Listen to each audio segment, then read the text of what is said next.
भगवते वासुदेवाय नमः. नमस्कार मित्रांनो, आतापर्यंत 2 अध्याय श्रीमद भगवद्गीतेमधील आपण ऐकले आहेत. आता आपण 3-या अध्यायाला सुरुवात करूया. तो 3रा अध्याय आहे कर्मयोग. श्रीमद भगवद्गीता हा एक पवित्र असा ग्रंथ आहे आणि हा ग्रंथ किंवा हे अध्याय आयुष्यात मनुष्याने एकदा तरी ऐकायला पाहिजे, वाचायला पाहिजे. तर मित्रांनो, मी तुमच्यासाठी खास करून श्रीमद भगवद्गीतेचे व्हिडिओ टाकत आहेत. हे व्हिडिओ तुम्ही पूर्णपणे नक्की बघत चला. तर आपण आता 3ऱ्या अध्यायाला सुरुवात करूया. कर्मयोग. आतापर्यंत 2 अध्याय आपले संपलेले आहेत. तर मग सुरू करूया. जायसी चेत कर्मणस्ते मता बुद्धी जनार्दन तत्की कर्मणी घोरे मा नियोजयसी केशव.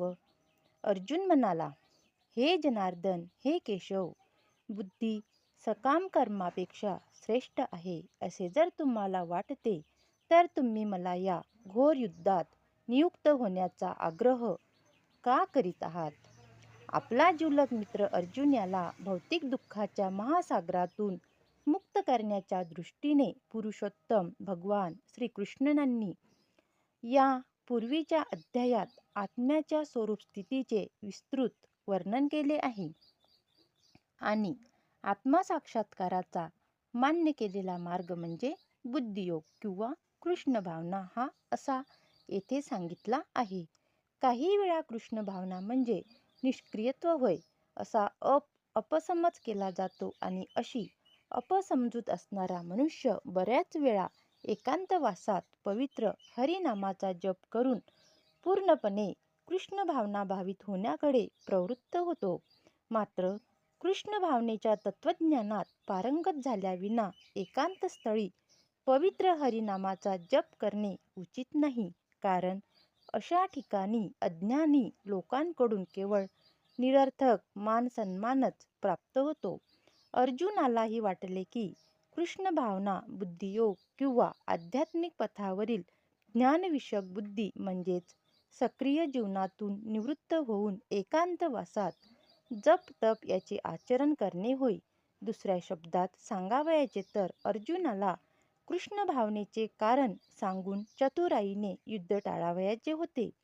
परंतु प्रामाणिक शिष्य म्हणून त्याने ही गोष्ट आपल्या गुरुसमोर मांडली आणि आपल्यासाठी आचरणीय अशा उचित मार्गाविषयी त्यांना प्रश्न केला.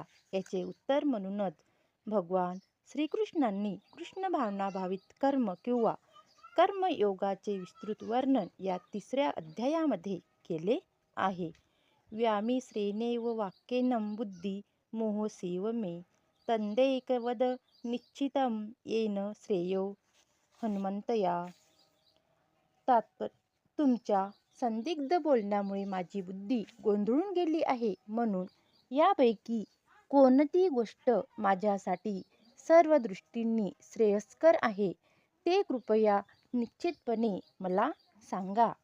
यापूर्वीच्या अध्यायात भगवद्गीतेत प्रास्ताविक निवेदन म्हणून सांख्ययोग, बुद्धियोग, बुद्धीद्वारे इंद्रिय निग्रह, निष्काम कर्म आणि नवसाधकांची स्थिती इत्यादी विविध मार्गाचे वर्णन करण्यात आले आहे.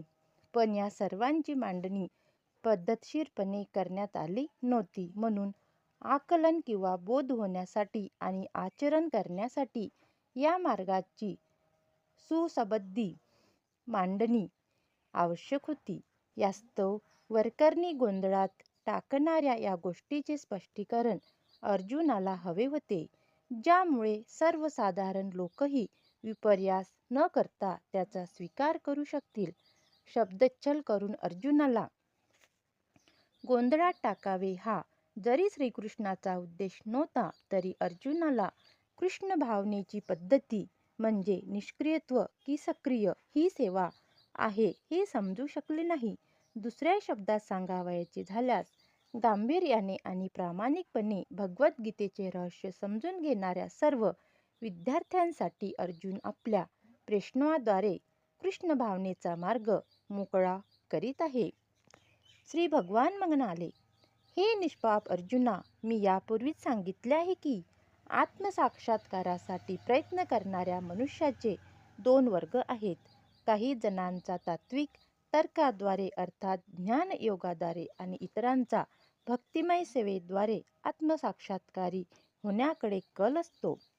तात्पर्य: दुसऱ्या अध्यायातील 39व्या श्लोकामध्ये भगवंतांनी सांख्ययोग आणि कर्मयोग किंवा बुद्धियोग या दोन मार्गाचे वर्णन केले आहे. याच मार्गाचे अधिक स्पष्टीकरण भगवान वर्तमान श्लोकामध्ये करीत आहेत. ज्या लोकांची प्रायोगिक ज्ञान आणि तत्वज्ञान यांच्या साहाय्याने तर्क करून वस्तूचे ज्ञान प्राप्त करण्याची प्रवृत्ती आहे, त्यांच्यासाठी सांख्ययोग अर्थात आत्मा आणि प्रवृत्तीच्या स्वरूपाचे पृथक्करणात्मक ज्ञान ही विषय वस्तू दुसऱ्या अध्यायातील 61व्या श्लोकामध्ये सांगितल्याप्रमाणे मनुष्याचा दुसरा वर्ग हा कृष्ण भावना भावित कर्म करणाऱ्यांचा आहे.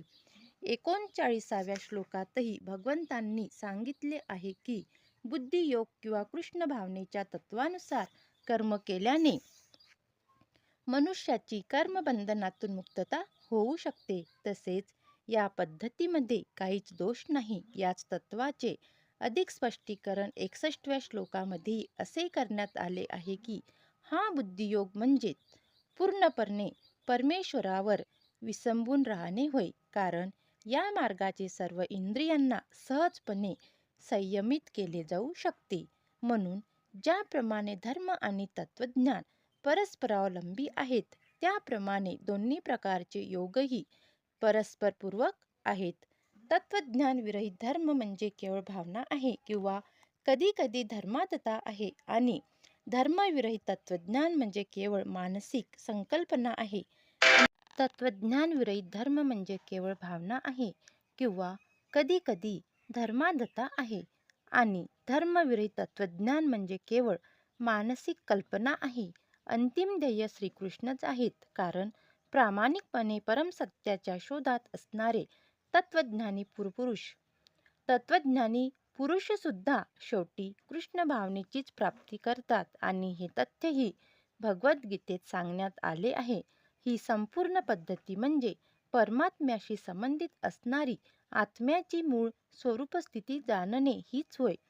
तार्किक तत्वज्ञान ही एक अप्रत्यक्ष पद्धत आहे, ज्याद्वारे मनुष्य यथावकाश कृष्ण भावनेकडे येऊ शकतो आणि दुसरी पद्धती म्हणजे प्रत्यक्षपणे कृष्ण भावनेमध्ये सर्व गोष्टी श्रीकृष्णांशी संबंधित पाहणे ही होय. या दोन्हीपैकी कृष्ण भावनेचा मार्ग अधिक चांगला आहे, कारण हा मार्ग तत्वज्ञानात्मक प्रक्रियेने होणाऱ्या इंद्रियांच्या शुद्धीकरणावर अवलंबून नाही. कृष्ण भावना हीच मुळी स्वतः शुद्धीकरण करविणारी प्रक्रिया आहे आणि प्रत्यक्ष भक्तिमय सेवेद्वारे तिचे आचरण सहज, सुलभ असून ती उदात्त आहे. केवळ कर्म न करण्याने मनुष्य कर्मबंधनातून मुक्ती प्राप्त करू शकत नाही. तसेच केवळ संन्यासानेही मनुष्य सिद्धी प्राप्त करू शकत नाही. भौतिकवादी मनुष्याचे हृदय पवित्र करण्यासाठी नेमून दिलेल्या विविध कर्माचे पालन करून शुद्ध झाल्यावरच एखादा जीवनामध्ये संन्यासाश्रम स्वीकार करू शकतो. शुद्धतेविना आकस्मिकपणे जीवनातील चौथ्या आश्रयाचा स्वीकार करून सिद्धी प्राप्त होऊ शकत नाही.